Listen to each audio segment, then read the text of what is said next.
just the family decided, of course, to come to the game, homecoming, and haven't missed a homecoming game for years. Of course, I've been up in the press box most of that time, and Connie McGinnis came up and said, I need to see you down on the track just prior to the end of the first half, and that's first. My family all knew about it. That's first I knew about anything happening, and quite a surprise, and really shocked about it.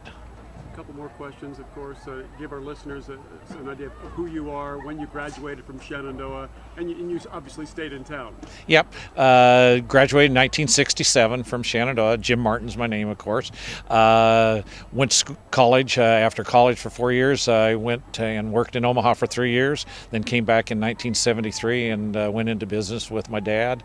And it was 1973 when actually my PA announcing started. So it's been a little over 45 years.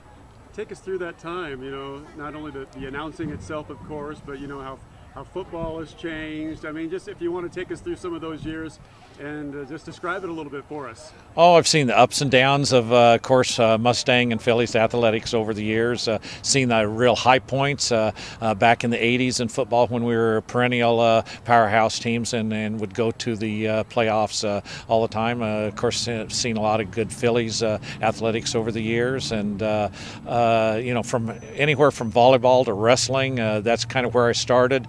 Moved into the football booth back in the 80s. Did basketball, girls and boys basketball from the get-go from back in the 70s, and the athletes have just improved tremendously. The old motto, bigger, stronger, faster, and it's the truth. You look out here at this football field, you see the size of these athletes, these kids, and their athletics ability is unbelievable.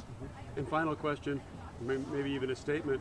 I think it's made you proud to be the voice, or I know there are other voices, but one of the main voices of the Phillies and Mustang sports, I'm sure. Oh, definitely. You got to like it. You got to love it. It's about the kids. That's what it's about, and that's why I've done it.